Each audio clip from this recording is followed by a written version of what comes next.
Hello everyone, Klaus here, bringing you today's Clash of Clans strategy guide. Town Hall 9 is an incredible Town Hall level, and it's incredibly complex, with an estimated time of completion being longer than the previous 8 Town Halls combined. Therefore, I introduce my official Town Hall 9 upgrade priority list and guide. I've done one of these before, but not with the attention to detail and more objective angle on things. Using primarily math with just a bit of subjectivity, together we will tack down what upgrades are the absolute most beneficial at the start of the game. Now, just a quick caveat, do not attempt to follow this guide unless you have completely maxed out your previous Town Hall, and that includes your Barbarian King and walls as well. Okay, enough waiting, let's begin. First, it's important to note that there are 3 different types of buildings in your village: offensive, defensive, and resource-based. We will be comparing them to each other during the first half of this guide, and then finishing with all of them combined at the end. And second, we will be ignoring upgrade costs in our considerations and only be including building times. This is following the thought process of building the base as fast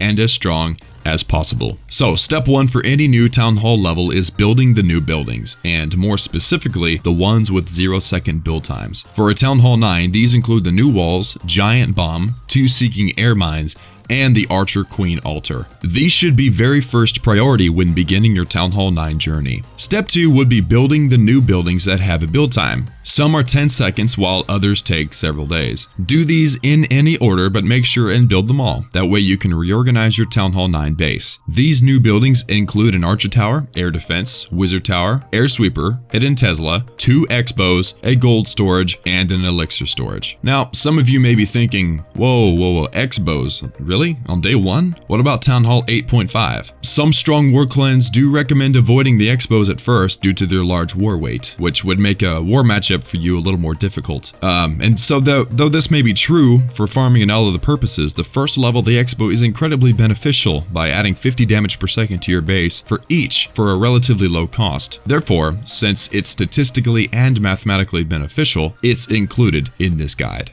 Step 3. Upgrade your new buildings up to max Town Hall 8 standards. That means upgrade that new Archer Tower up to level 10 with the other 5. Your Air Defense to level 6, Wizard Tower to level 6 as well, Air Sweeper to level 4, Tesla to level 6, Giant Bomb to 3, and new storages to 11. As you upgrade your new buildings, which are all gold upgrades besides your gold storage, it is recommended that you work on your offensive buildings as well. These are the laboratory, which should be started on day 1, army camps, which get an additional level, adding a total of 20 troop capacity to your active army, spell factory, which unlocks the jump spell and the free spell, which are extremely useful, dark spell factory for the haste spell, clan castle for the additional 5 troop space, allowing for holding a golem or a lava hound, and the dark barracks for unlocking the witches and lava hounds. So here on the screen is all the upgrades and levels mentioned for steps 1 through 3. Be sure and do them all as quickly as possible before moving on to step 4. Also, the recommended order for each gold or elixir upgrades are from top to bottom. So in step 4, it's assumed that the new and offensive buildings are completed. Now we can move on to defensive and resource buildings. Again, be sure all defenses, including the new ones, measure up to Town Hall 8 standards. Let's talk about resource buildings. These are all elixir upgrades and are all rather expensive, so I do recommend doing these in conjunction with the gold upgrades of the defenses. Now, here's a side note. At the end, you will be maxing your defenses with gold and maxing walls with elixir. Also, your heroes need attention too, which will take dark elixir. This is all assuming you're keeping your laboratory busy. For more information on that, click the Town Hall 9 lab guide link in the description below. So back to resource buildings. There are only 2, dark elixir drills and dark elixir storage.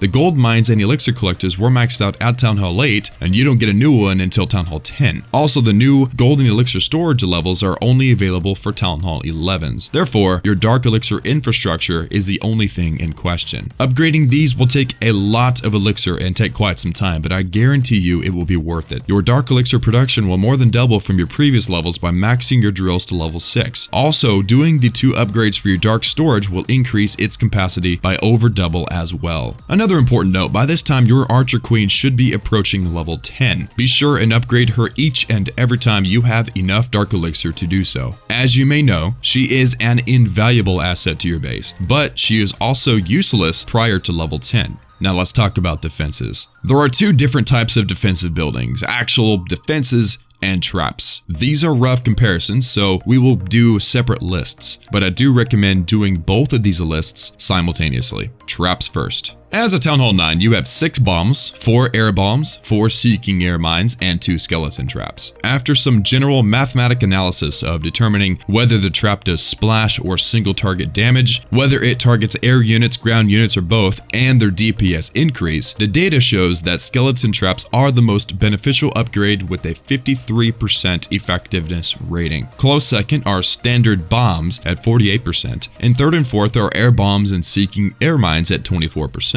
The main cause for this is air traps can only affect 28% of available units for Town Hall 9. And now for defenses.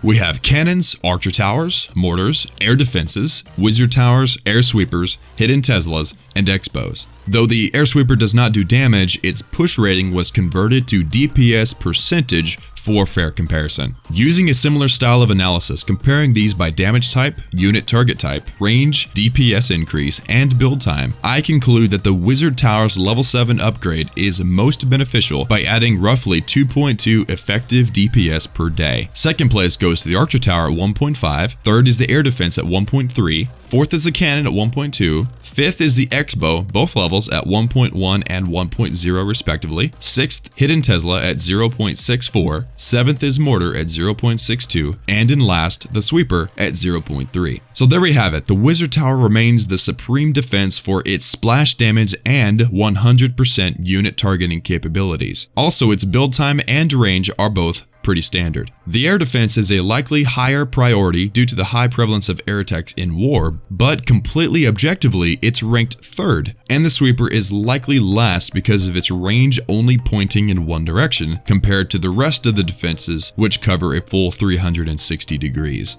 So take a snapshot of this screen if you need to. This is the full summary of the guide from first step down to the last. Though you don't need to follow it step by step, this is a recommended path and will surely not lead you astray. And with that, my job is done. Hope you all enjoyed it. Please let me know where you are in your Town Hall 9 journey. Give me different ideas for guides, questions, comments, etc. down in the comment section below. And I will see you all next time. Love you guys. Peace. Also guys, a good friend of mine is hosting a fundraiser for childhood cancer. If you feel led to donate money to a good cause, please follow the link in the description below. Your contribution could save lives. Thank you.